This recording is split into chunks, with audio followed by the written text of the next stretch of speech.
Ray. What do you want to do tonight? The same thing we do every night, Pinky. Try to take over the world.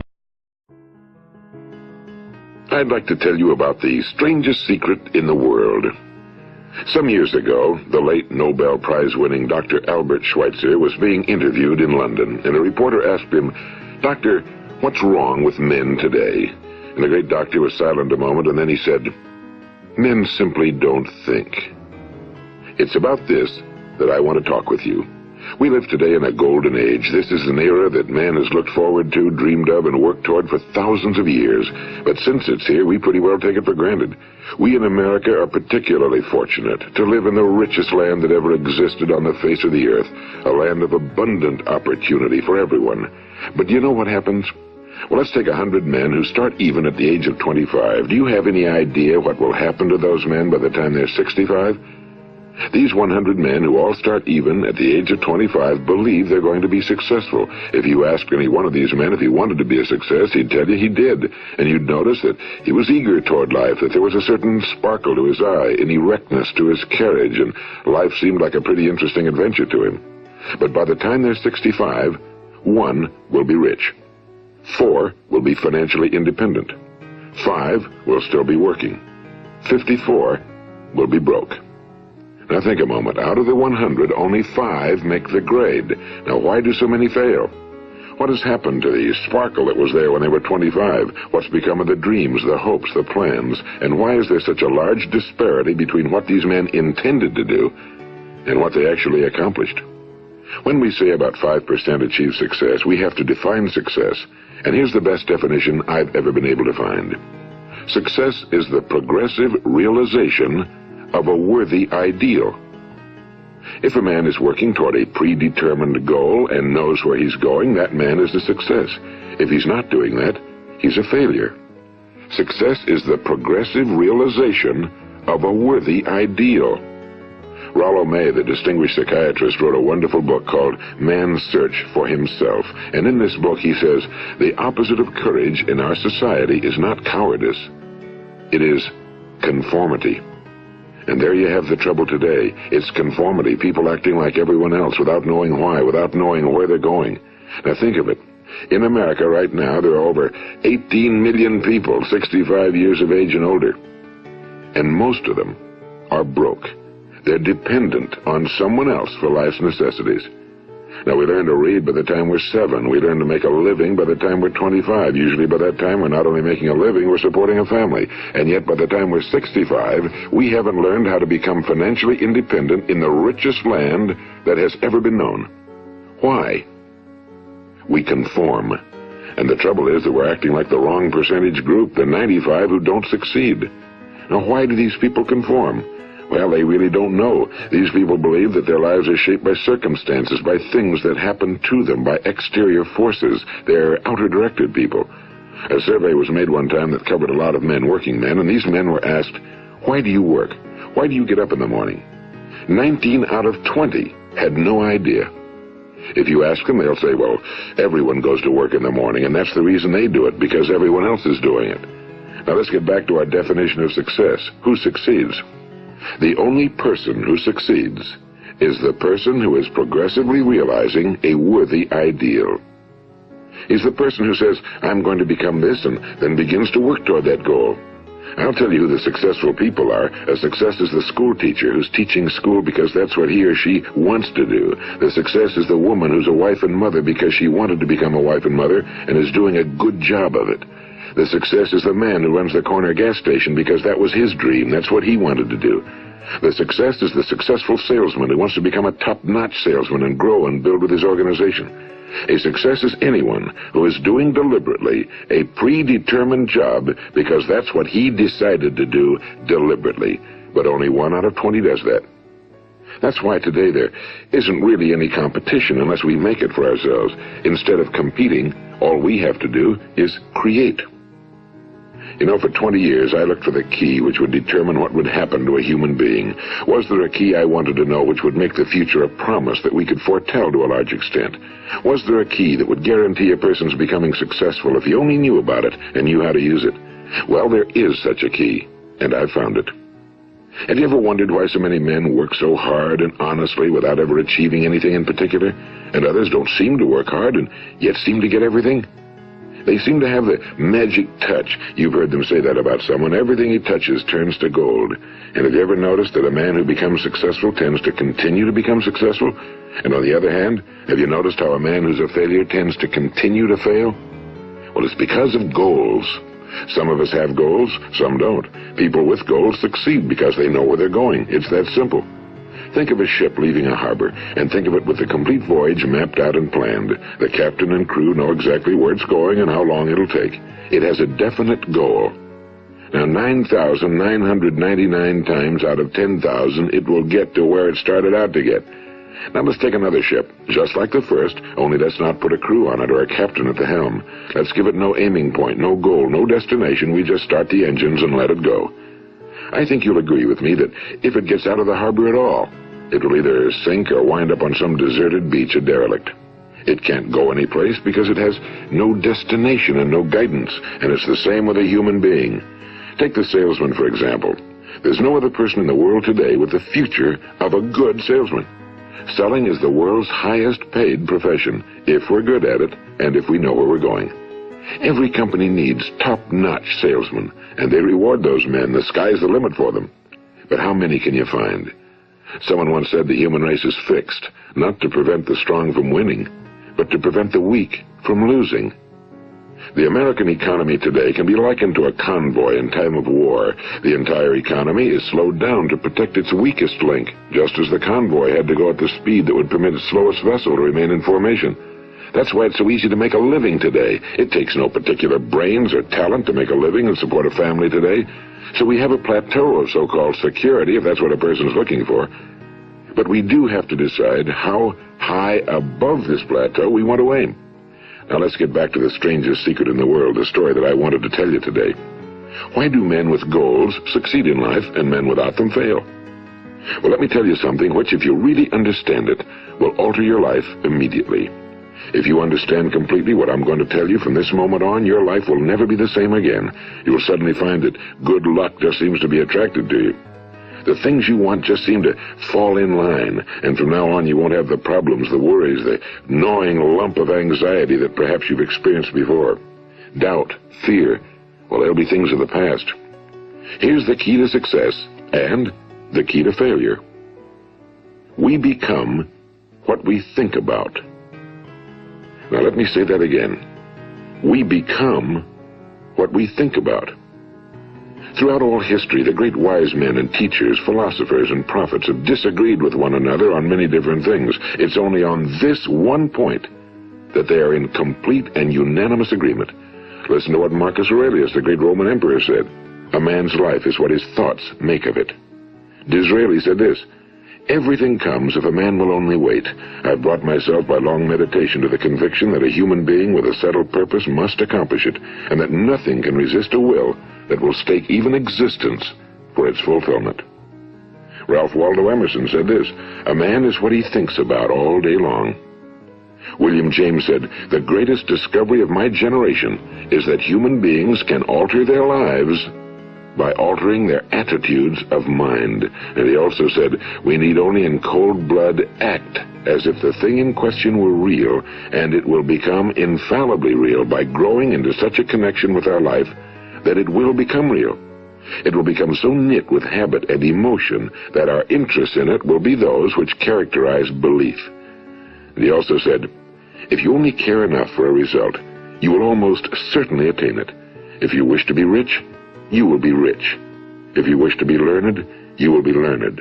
If you wish to be good, you will be good. Only you must then really wish these things and wish them exclusively, and not wish at the same time 100 other incompatible things just as strongly. In the Bible, you read in Mark 9:23, if thou canst believe, all things are possible to him that believeth. My old friend Dr. Norman Vincent Peale put it this way, this is one of the greatest laws in the universe. Fervently do I wish I had discovered it as a very young man. It dawned upon me much later in life, and I found it to be one of the greatest, if not my greatest discovery outside of my relationship to God. The great law, briefly and simply stated, is that if you think in negative terms, you will get negative results. If you think in positive terms, you will achieve positive results. That is the simple fact, he went on to say, which is at the basis of an astonishing law of prosperity and success. In 3 words, believe and succeed. William Shakespeare put it this way: our doubts are traitors and make us lose the good we oft might win by fearing to attempt. George Bernard Shaw said, people are always blaming their circumstances for what they are. I don't believe in circumstances. The people who get on in this world are the people who get up and look for the circumstances they want, and if they can't find them, make them. Well, it's pretty apparent, isn't it?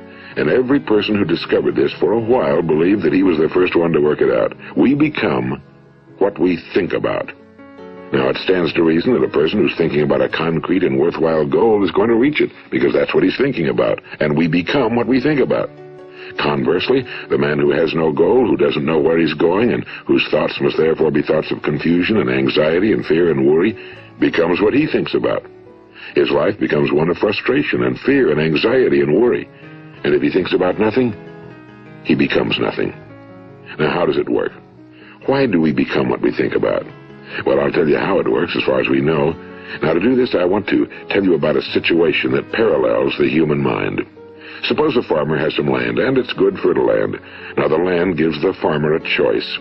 He may plant in that land whatever he chooses. The land doesn't care. It's up to the farmer to make the decision. Now, remember, we're comparing the human mind with the land because the mind, like the land, doesn't care what you plant in it. It will return what you plant, but it doesn't care what you plant. Now, let's say that the farmer has 2 seeds in his hand. One is a seed of corn. The other is nightshade, a deadly poison. He digs 2 little holes in the earth, and he plants both seeds, one corn, the other nightshade. He covers up the holes, waters, and takes care of the land, and what will happen? Invariably, the land will return what's planted. As it's written in the Bible, as ye sow, so shall ye reap. Now remember, the land doesn't care. It'll return poison in just as wonderful abundance as it will corn. So up come the 2 plants, one corn, one poison. Now, the human mind is far more fertile, far more incredible and mysterious than the land, but it works the same way. It doesn't care what we plant. Success, failure. A concrete, worthwhile goal, or confusion. Misunderstanding, fear, anxiety, and so on. But what we plant, it must return to us. You see, the human mind is the last great unexplored continent on Earth.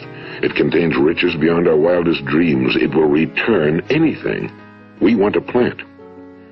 Now, you might say, well, if that's true, why don't people use their minds more? Well, I think they figured out an answer to that one, too.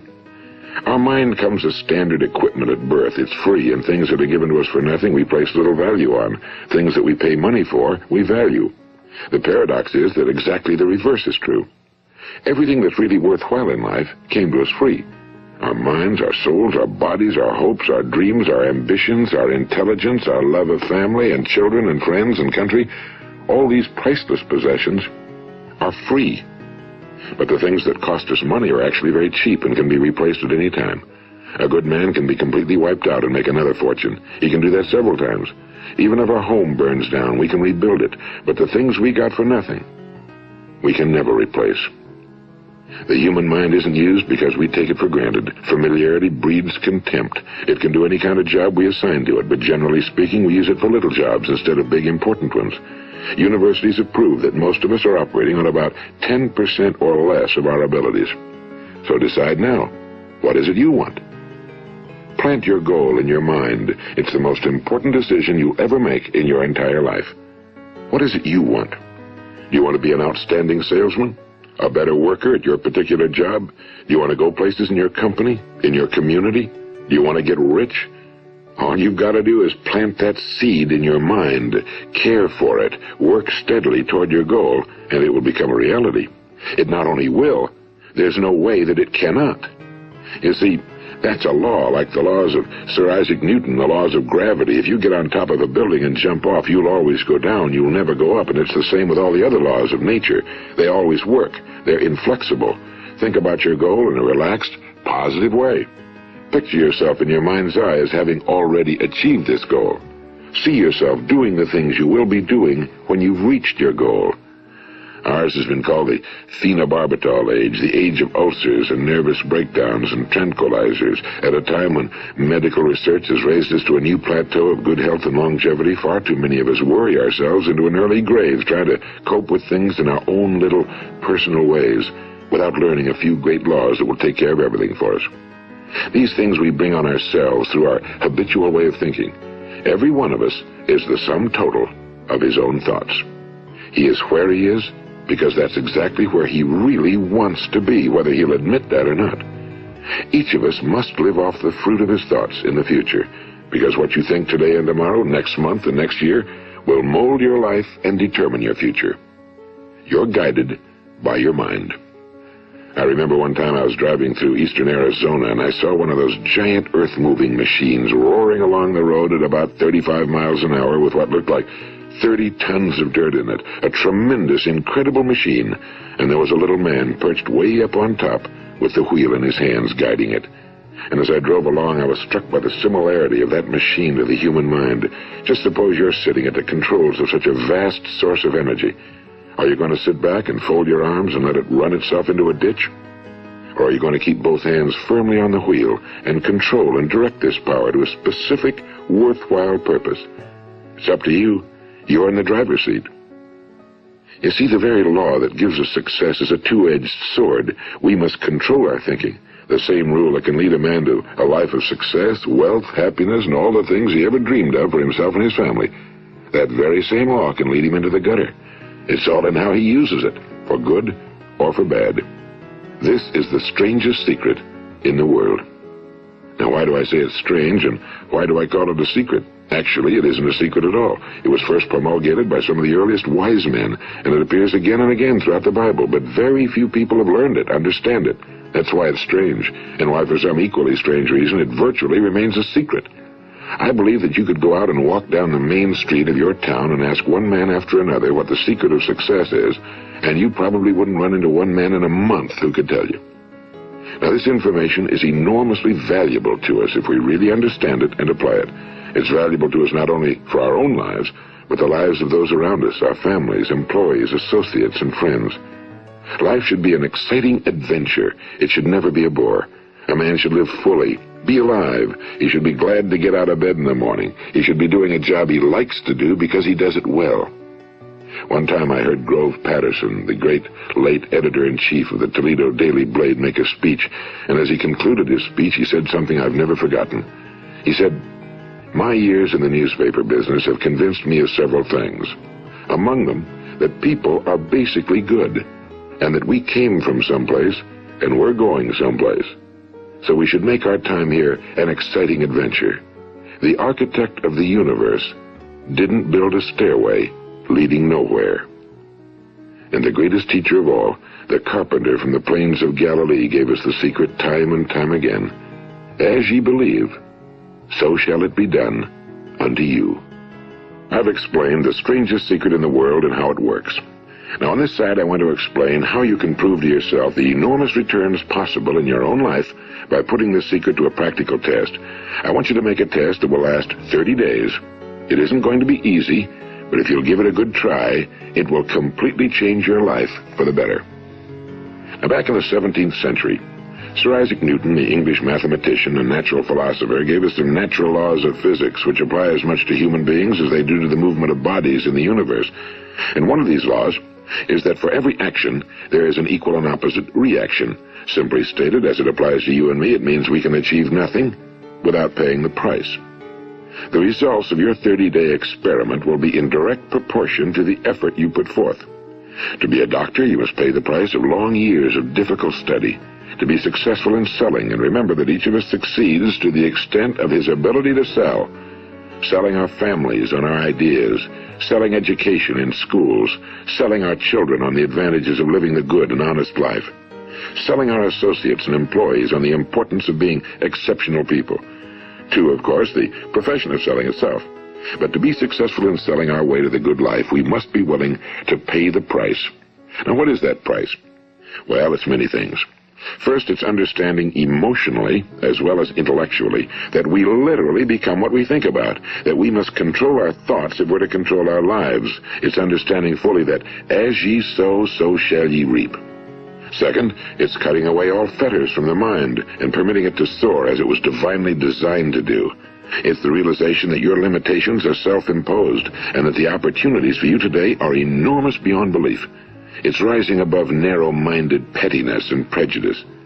And third, it's using all your courage to force yourself to think positively on your own problem, to set a definite and clearly defined goal for yourself, to let your marvelous mind think about your goal from all possible angles, to let your imagination speculate freely upon many different possible solutions, to refuse to believe that there are any circumstances sufficiently strong to defeat you in the accomplishment of your purpose, to act promptly and decisively when your course is clear, and to keep constantly aware of the fact that you are, at this moment, standing in the middle of your own acres of diamonds, as Russell Conwell used to point out.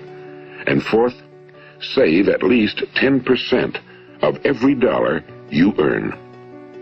It's also remembering that no matter what your present job, it has enormous possibilities if you're willing to pay the price. Now let's just go over the important points in the price each of us must pay to achieve the wonderful life that can be ours. It is, of course, worth any price. 1. You will become what you think about. 2. Remember the word imagination and let your mind begin to soar. 3. Courage. Concentrate on your goal every day. 4. Save 10% of what you earn. And 5. Action. Ideas are worthless unless we act on them. Now, I'll try to outline the 30-day test I want you to make. Keep in mind that you have nothing to lose by making this test and everything you could possibly want to gain. There are two things that may be said of everyone. Each of us wants something, and each of us is afraid of something. I want you to write on a card what it is you want more than anything else. It may be more money. Perhaps you'd like to double your income or make a specific amount of money. It may be a beautiful home. It may be success at your job. It may be a particular position in life. It could be a more harmonious family. Each of us wants something. Now write down on your card specifically what it is you want. Make sure it's a single goal and clearly defined. You needn't show it to anyone, but carry it with you so that you can look at it several times a day. Think about it in a cheerful, relaxed, positive way each morning when you get up, and immediately you have something to work for, something to get out of bed for, something to live for. Look at it every chance you get during the day and just before going to bed at night. And as you look at it, remember that you must become what you think about, and since you're thinking about your goal, you realize that soon it will be yours. In fact, it's yours really the moment you write it down and begin to think about it. Look at the abundance all around you as you go about your daily business. You have as much right to this abundance as any other living creature. It's yours for the asking. Now we come to the difficult part. Difficult because it means the formation of what is probably a brand new habit, and new habits are not easily formed. Once formed, however, it will follow you for the rest of your life. Stop thinking about what it is you fear. Each time a fearful or negative thought comes into your consciousness, replace it with a mental picture of your positive and worthwhile goal. And there will come times when you'll feel like giving up. It's easier for a human being to think negatively than positively. That's why only 5% are successful. You must begin now to place yourself in that group. For 30 days, you must take control of your mind. It will think about only what you permit it to think about. Each day for this 30-day test, do more than you have to do. In addition to maintaining a cheerful, positive outlook, give of yourself more than you've ever done before. Do this knowing that your returns in life must be in direct proportion to what you give. The moment you decide on a goal to work toward, you're immediately a successful person. You are then in that rare and successful category of people who know where they're going. Out of every 100 people, you belong to the top 5. Don't concern yourself too much with how you're going to achieve your goal. Leave that completely to a power greater than yourself. All you have to do is know where you're going. The answers will come to you of their own accord and at the right time. Remember these words from the Sermon on the Mount, and remember them well. Keep them constantly before you this month of your test. Ask, and it shall be given you. Seek, and ye shall find. Knock, and it shall be opened unto you. For every one that asketh receiveth, and he that seeketh findeth, and to him that knocketh it shall be opened. It's as marvelous and as simple as that. In fact, it's so simple that in our seemingly complicated world, it's difficult for an adult to understand that all he needs is a purpose and faith. For 30 days, do your very best. If you're a salesman, go at it as you've never done before, not in a hectic fashion, but with the calm, cheerful assurance that time well spent will give you the abundance in return you deserve and want. If you're a homemaker, devote your 30-day test to completely giving of yourself without thinking about receiving anything in return, and you'll be amazed at the difference it makes in your life. No matter what your job, do it as you've never done it before for 30 days. And if you've kept your goal before you every day, you'll wonder and marvel at this new life you've found. Dorothea Brand, the outstanding editor and writer, discovered it for herself and tells about it in her fine book, Wake Up and Live. Her entire philosophy is reduced to the words, act as though it were impossible to fail. She made her own test with sincerity and faith, and her entire life was changed to one of overwhelming success. Now, you make your test for 30 full days. Don't start your test until you've made up your mind to stick with it. You see, by being persistent, you're demonstrating faith. Persistence is simply another word for faith. If you didn't have faith, you'd never persist. If you should fail during your first 30 days, by that I mean suddenly find yourself overwhelmed by negative thoughts, you've got to start over again from that point and go 30 more days. Gradually, your new habit will form until you find yourself one of that wonderful minority to whom virtually nothing is impossible. And don't forget the card. It's vitally important as you begin this new way of living. On one side of the card, write your goal, whatever it may be. On the other side, write the words we've quoted from the Sermon on the Mount. Ask, and it shall be given you. Seek, and ye shall find. Knock, and it shall be opened unto you. Nothing great was ever accomplished without inspiration. See that during these crucial first 30 days, your own inspiration is kept at a peak. And above all, don't worry. Worry brings fear, and fear is crippling. The only thing that can cause you to worry during your test is trying to do it all yourself. Know that all you have to do is hold your goal before you. Everything else will take care of itself. Remember also to keep calm and cheerful. Don't let petty things annoy you and get you off course. Now, since making this test is difficult, some will say, why should I bother? Well, look at the alternative. No one wants to be a failure. No one really wants to be a mediocre individual. No one wants a life constantly filled with worry and fear and frustration. Therefore, remember that you must reap that which you sow. If you sow negative thoughts, your life will be filled with negative things. If you sow positive thoughts, your life will be cheerful, successful, and positive. Now, gradually, you will have a tendency to forget what you've heard on this recording. Play it often. Keep reminding yourself of what you must do to form this new habit. Gather your whole family around at regular intervals and listen to what's been said here. You know, most men will tell you that they want to make money without understanding the law. The only people who make money work in a mint. The rest of us must earn money. This is what causes those who keep looking for something for nothing or a free ride to fail in life. The only way to earn money is by providing people with services or products which are needed and useful. We exchange our time and our product or service for the other man's money. Therefore, the law is that our financial return will be in direct proportion to our service. Now, success is not the result of making money. Making money is the result of success, and success is in direct proportion to our service. Most people have this law backwards. They believe that you're successful if you earn a lot of money. The truth is that you can only earn money after you're successful. It's like the story of the man who sat in front of the stove and said to it, "Give me heat, and then I'll add the wood." How many men and women do you know, or do you suppose there are today, who take the same attitude toward life? There are millions. We've got to put the fuel in before we can expect heat. Likewise, we've got to be of service first before we can expect money. Don't concern yourself with the money. Be of service, build, work, dream, create. Do this and you'll find there's no limit to the prosperity and abundance that will come to you. Prosperity, you know, is founded upon a law of mutual exchange. Any person who contributes to prosperity must prosper in turn himself. Sometimes the return will not come from those you serve, but it must come to you from someplace, because that's the law. For every action, there is an equal and opposite reaction.